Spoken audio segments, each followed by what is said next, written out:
Thank you very much. Thank you all very much, you rowdy Oregonians. All right. Thank you very, very much. Thank you, Governor Kitzhaber, for your powerful leadership and for your warm introduction and for all you do for the people of Oregon and of the United States. Ladies and gentlemen, give another hand to your first-class, world-class governor, Governor Kitzhaber. Thank you so much. Meredith, I also want to thank you for your leadership, you and all of your team. Thank you for the warm invitation to come tonight and to enjoy, among other things, the microbrews. Thanks to all of the distinguished officials who were here tonight for your service, but especially to the Oregon delegation in the Congress. Senator Merkley, Senator Wyden, Congresswoman Bonamici, and Congressman Blumenauer, DeFazio, and Schrader.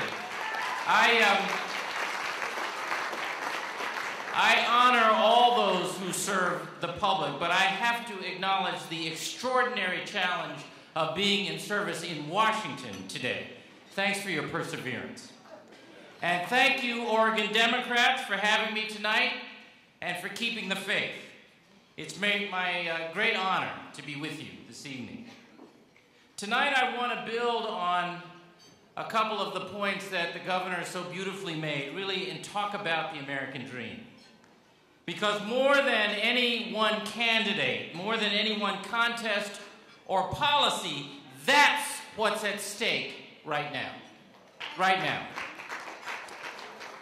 Our youngest daughter, Catherine, is a senior in college, doing well. She graduates next month. And I remember clearly sitting at her high school graduation a few years ago and reflecting on the difference between her path to that milestone and my own nearly 30 years before. As the governor said, I grew up on the south side of Chicago, generally not thought of as a garden spot, most of that time on welfare. I lived there with my mother and my sister and my grandparents and various other relatives who came and went in a two-bedroom tenement. My mother, sister, and I shared one of those bedrooms in a set of bunk beds. So you go from the top bunk to the bottom bunk to the floor every third night on the floor. I went to big, broken, overcrowded, sometimes violent public schools. I can't remember a time when I didn't love to read, but I don't remember ever owning my own book until 1970, when I got my break through a scholarship to Milton Academy outside of Boston, boarding school. For me, that was like landing on a different planet. Now, our daughter Catherine's early experiences were very different, to say the least. She's always had her own room for most of her life in a big house in a leafy neighborhood outside of Boston. By the time she got to high school, she had already traveled on 4 continents. She knew how to use and pronounce a concierge. And she had shaken hands in the White House with the President of the United States. When Catherine was in kindergarten, her class was studying the changes in the seasons, summer, winter, fall, and spring. Her homework assignment was to describe the 4 seasons to Mom and Dad. And so when the time came, she described in minute and accurate detail her several visits to the 4 Seasons Hotel in Washington, D.C. She said, first you drive up and the doorman takes your car. 5 years old. 1 generation. You understand? 1 generation. And the circumstances of my life, my family's life, were completely transformed.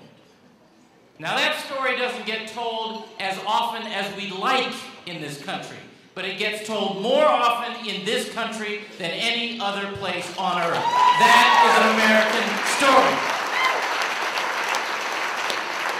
To be able to imagine a better life for yourselves and your families, and then to work for it, that is the American dream. The American dream is more than the stuff of legend or folklore or political rhetoric. It's who we are. Ours is the only nation in human history not organized around a common language or culture or religion. Our country is organized around certain civic values, values we have defined over time and through struggle as equality, opportunity, and fair play. For these values, at the end of the day, we are the envy of the world. They make the American dream possible. Well, my friends, for far too many today, the American dream is up for grabs.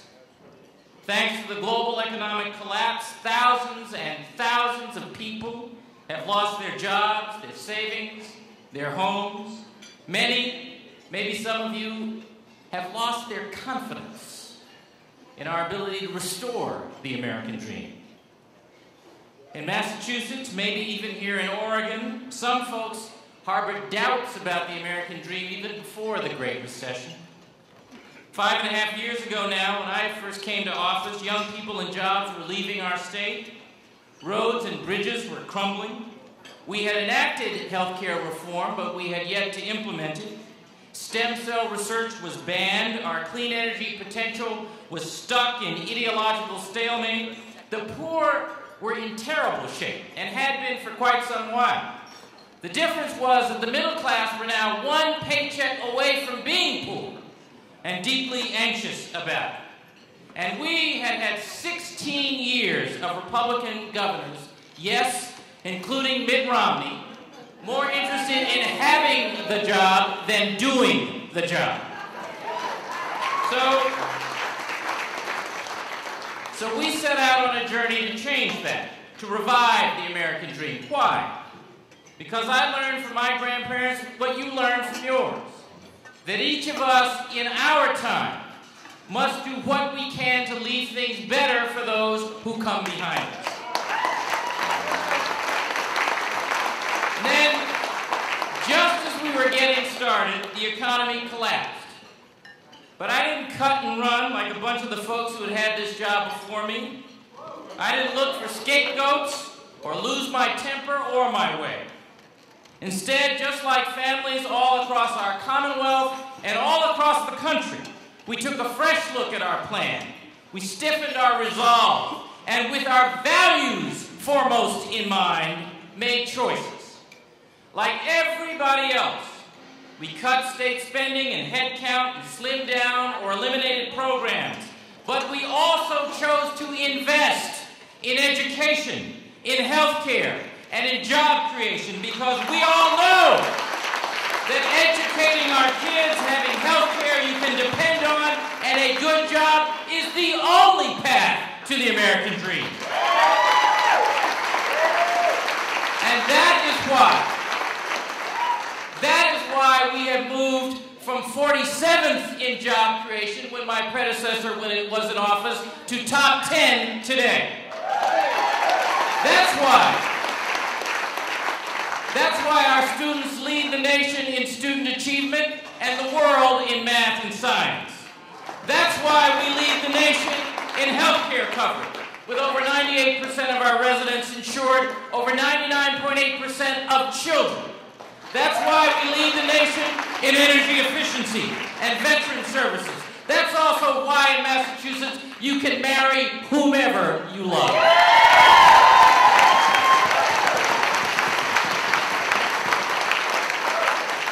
And it's why we have not only closed our budget gaps, eliminated our structural deficit, and achieved the highest bond rating in our history, but also with labor at the table, made the kinds of meaningful reforms in the pension system, in municipal health benefits, in our schools, in transportation, and so much more that had eluded us for decades. None of this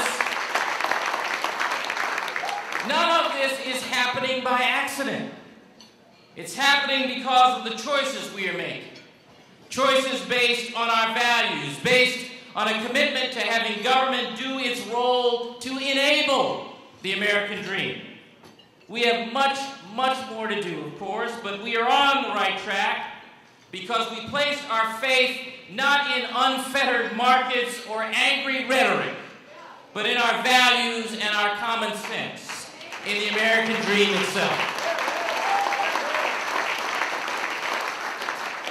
Now, today's Republicans would make different choices. And let me be clear that I am governor of all of the people of the Commonwealth, people of either party or no party, the ones who support me and the ones who don't. I'm one of those old-fashioned types who thinks that campaigns end on Election Day. But the values that inform my choices are those of a Democrat. And the values and thus the choices of the National Republican Party and their candidate for president are very different.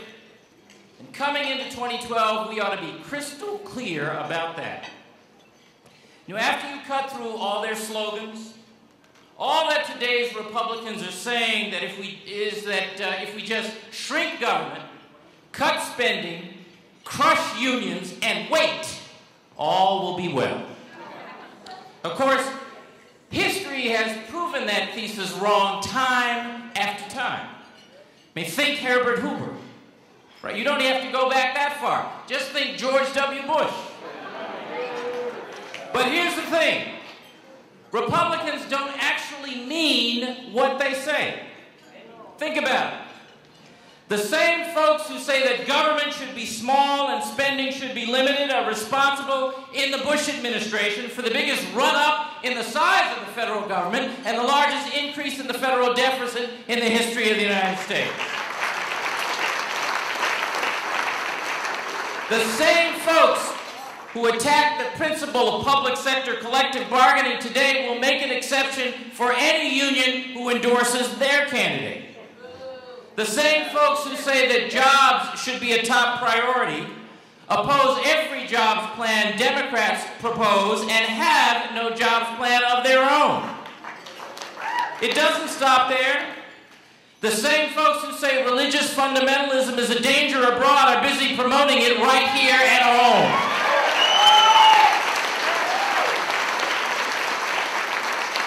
The same folks who say government should stay out of our private affairs want government to tell women whether to keep an unwanted pregnancy and everybody else whom they can marry. You and I can go on. For Republicans today, it's not about principle, it's about power. Willing to say or do anything to win power. They have abandoned any sense of shared responsibility for our future and put division itself at the top of their political agenda. And when you call them on it, they turn to bullying. Well, we Democrats need to be better than that, but that means more than having a strong argument for what we are against. We need to be just as clear about what we are for. Now, let me say, I am proud to be a Democrat. But Democrats get on my last nerve sometimes. After our special election in 2010, when a Republican won the seat long held by our beloved Ted Kennedy, we turned to navel-gazing about our message and our policies, asking ourselves what we needed to say or do to win elections instead of what we need to say or do to save our country. To me, the loss of the House to Tea Party radicals that fall was as much about a loss of our own self-confidence as it was about a loss of votes. Whether they are frustrated with the smug petulance of the right or the timid half-steps of the left, Americans are still frustrated. And frustration has made us anxious. Our anxious today are young and old, professional and blue-collar, diverse in race, religion, and heritage, politically engaged and politically disaffected alike, united, I believe, by eroding faith in the American dream and by dwindling confidence in our collective capacity to restore it. So how do we Democrats restore it? We do so by standing up for what we believe. We believe in an economy that grows opportunity out to the marginalized, not just up to the well-connected.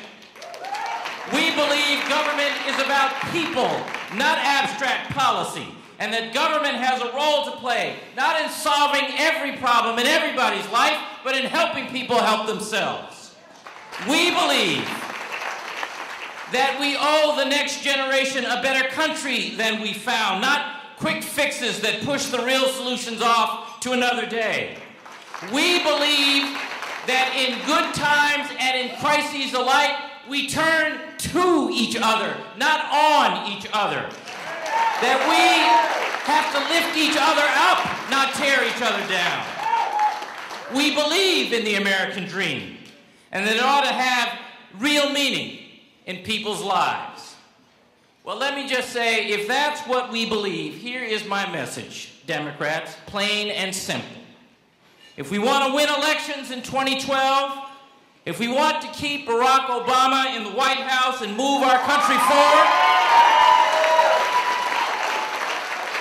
if we want to earn the privilege to lead, then it's time for Democrats to grow a backbone and stand up for what we believe. What the country craves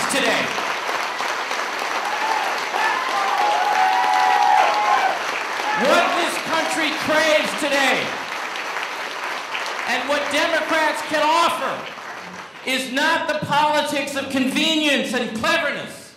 It's the politics of conviction. Because different convictions lead to different choices. Some of our choices in Massachusetts and some of those facing our nation make even some of our traditional allies uncomfortable.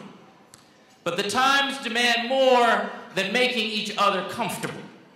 The times demand that we reconnect with our highest and best values and face up to the hard choices before us with candor and courage, because doing so today will make us stronger tomorrow.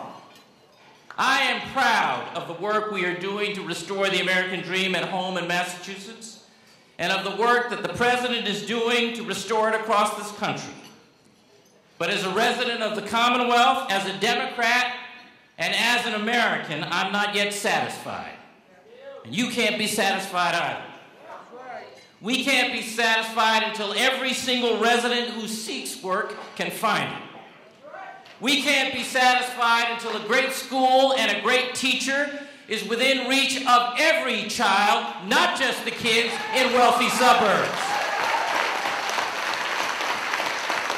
We can't be satisfied until health care is as accessible across America as it is in Massachusetts and as affordable as it is accessible. We can't be satisfied until we bring simplicity to government and equity to our tax system. We can't be satisfied until seniors can age in their own communities instead of in nursing homes, and people with disabilities can live independently instead of in institutions. We can't be satisfied until we have enough police on the streets and enough stability at home to end youth violence.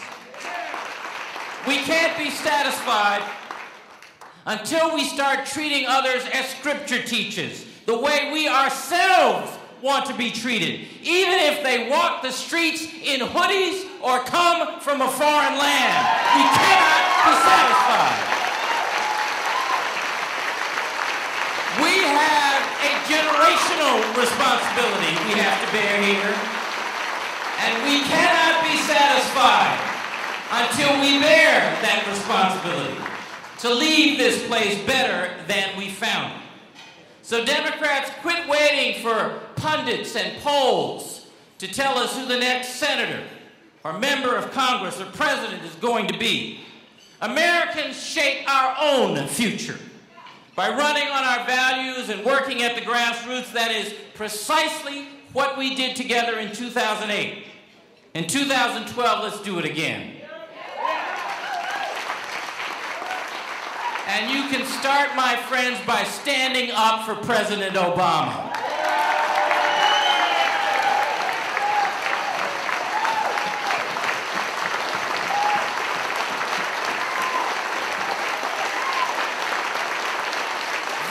is the president. This is the president who delivered access to health care to every American in every corner of this country after 90 years of trying. This is the president who put an end to don't ask, don't tell, so that love of country, not love of another, determines whether you can serve. This is the president who brought Osama bin Laden to justice, who ended the war in Iraq, and has restored our stature and influence throughout the world. This is the president who saved the American auto industry from extinction, the American financial industry from self-destruction, the American economy from depression. 4.2 million jobs in the last 2 years. The list of accomplishments is long, impressive, and barely told. Barely told. It's even more extraordinary when you consider that congressional Republicans have made division and opposition themselves the centerpiece of their political strategy. You may not agree with every decision President Obama has made, I don't, but I respect that he is making decisions based on democratic values, based on a commitment to leave a better country than we found, and an understanding that the American dream itself is at stake. And with a record like that, I will not stand by and let him be bullied out of office, and neither should you.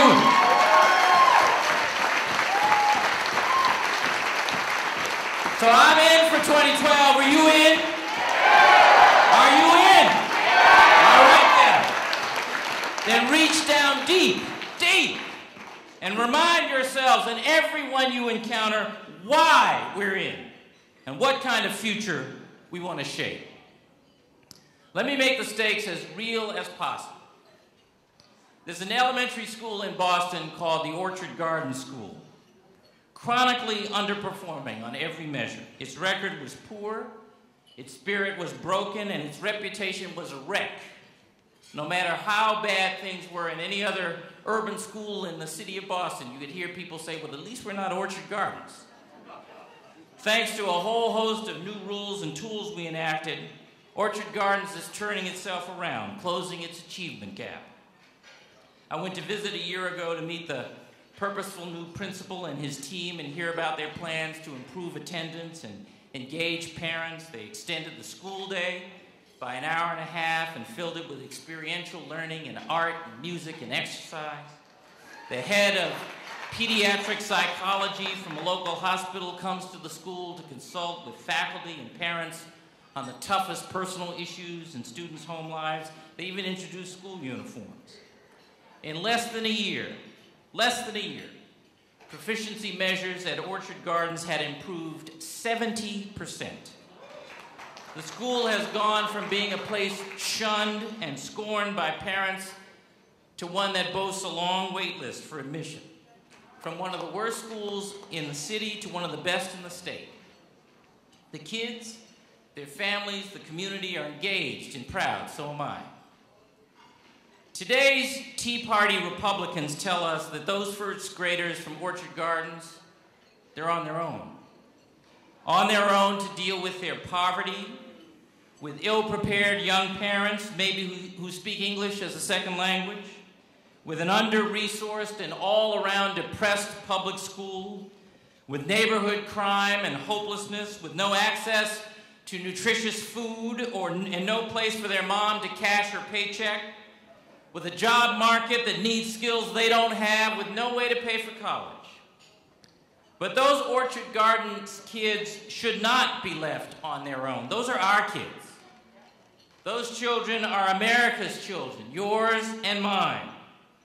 And among them are the future scientists, entrepreneurs, teachers, artists, and civic leaders we desperately need. For this country to rise, they must rise. And we have a common stake in that. We have a common stake in their equality, so we make the schools work for all children. We have a common stake in their opportunity, so we make ways for them to gain access to the training and higher education they need to reach their potential and to participate in and help shape the innovation economy of tomorrow.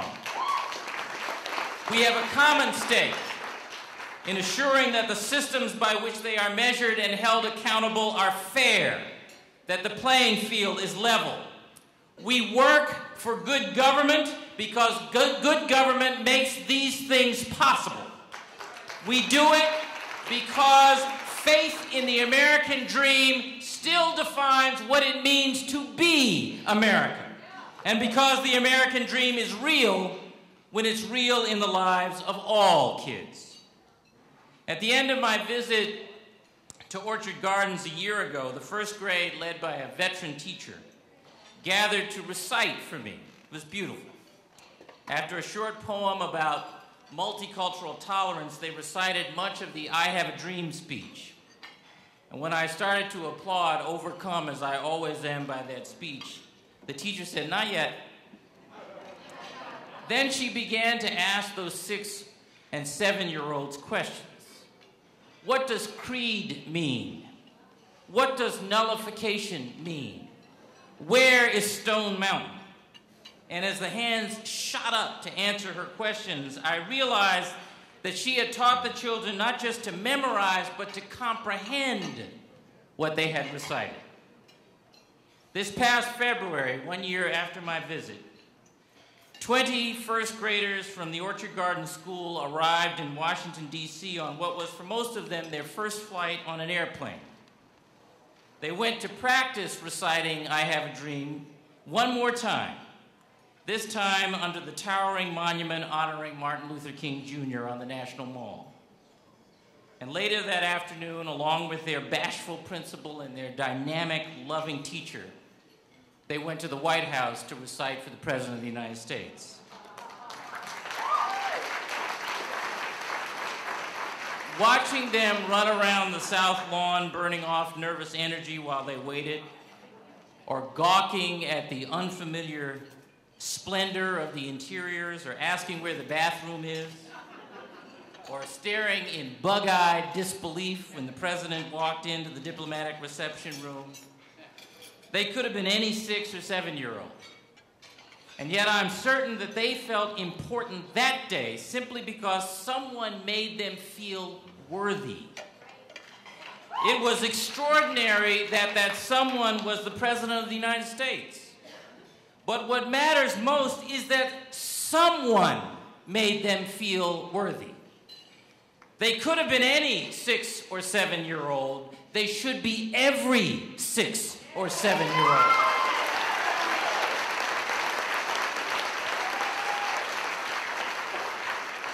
Every single day I go to work, the children of Orchard Gardens and all of those who strive for the American dream across Massachusetts and across the country are on my mind and on my heart. They are central not just to our work and our policies, but also to our values as Democrats and as Americans. It's for them that we can't be satisfied and we can't be afraid. It's for them that Democrats have to stand up now, in November, and beyond. The American dream is worth fighting for. I say that not just as a governor or as a Democrat, but as someone who has lived it. Believe in that. Commit to that. Canvass your neighborhoods, attend a phone bank, talk to your family, friends, co-workers, neighbors, talk to somebody who doesn't already agree with us for that. Stand tall and fight for that.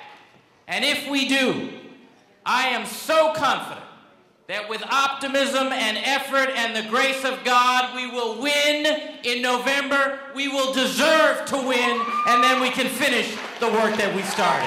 God bless you all, and thank you for having me.